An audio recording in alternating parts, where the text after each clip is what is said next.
আসসালামু আলাইকুম।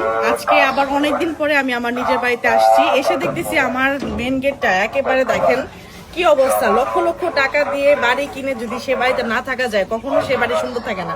কিভাবে জং ধরে গেছে দেখেন, সবকিছু জং ধরে গেছে। আর মানে গাছে পানির অভাবে গাছগুলো একবারে খুবই খারাপ অবস্থা। এত টাকা দিয়ে বাড়ি করলাম, কিনলাম, এরপরে এখানে প্রায় 10,000 টাকার মতো গাছ লাগাইছি, শুধুমাত্র অযত্নের কারণে একেবারে নষ্ট হয়ে যাচ্ছে গাছগুলা।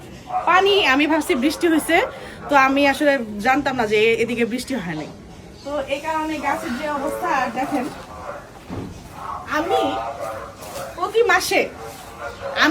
মাসে মানে এখানে আসি 5 মিনিটের জন্য, আসি একটু মোটরটা ছাড়ি, পানি ছাড়ি, একটু গাছে পানি টানি দিই, কিন্তু আমার মিটারে প্রতি মাসে মিনিমাম প্রতি মাসে মানে আমি চালাই না, তারপরেও আমার 700 টাকা 800 টাকা বিল আসে। এটা কারণ কি আমি জানি না, যে আমি যেহেতু চালাই না, আমার এটার ভিতরে কোনো ফ্যান নাই, কিছু নাই, যেহেতু আমি এখানে থাকি না, আপনারা সবাই জানেন, শুধু একটু মোটরটা ছাড়ি, গাছে পানি টানি দিই, এটাই। এর জন্য কি 700-800 টাকা বিল আসতে পারে বলেন?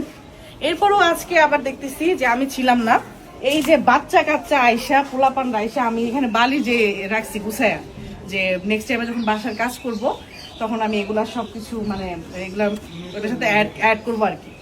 তো এখান থেকে বাচ্চা কাচ্চারা এখানে এসে এগুলো সব বালি টালি কেমন করে রাখছে বলেন, কিরকম লাগে?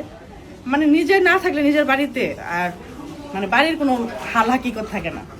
এই গাছগাছালিগুলা যদি থাকতাম তাহলে এতদিনে ফল খেতে পারতাম, নাই তাই খাইতে পারতেছি না। আজকে আসছি, আইসা দেখি 1 ঘন্টা ধরে চাবি দিয়া চেষ্টা করতেছি, তালাই খুলতেছে না। তালা এমন ভাবে ঝং লাগছে, পোলাপানটা মনে ট্রাই করছে, বিভিন্ন খোঁচাখাচি দিছে, এই তালা এখন ভাঙতে হবে। ভাঙা ছাড়া এখন এই তালা আমি খুলতেই পারবো না, ভিতরে যেতে পারবো না। কেমন লাগে বলেন? আর এই যে মিটারে যে পরিমাণে বিল আসে, যদি মানুষ ইউজ করে তাহলে মনটাকে সান্ত্বনা দেওয়া যায়। আমি ইউজই করলাম না, আমার মিটারে কেন এত বিল আসবে? আর অনেকে জানতে চান যে আমি এই বাড়িটা কোথায় কিনেছি আর কত টাকা দিয়ে কিনেছি। বাড়িটা হচ্ছে সাভারের ভিতরে কিনেছি, যেহেতু আমার হোম ডিস্ট্রিক্ট সাভার, আপনারা জানেন। সাভার কোথায় সেটা আমি বলবো না।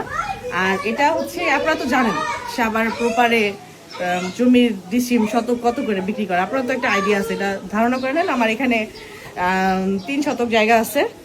আর হচ্ছে এই রেডিমেড এই বাসাটা করা ছিল, এই যে পানির ট্যাঙ্কি আছে, তারপর কারেন্টের লাইন আছে, তারপর হচ্ছে আপনার সম্পূর্ণ ঘর হচ্ছে টাইলস করা, আপনারা তো জানেন।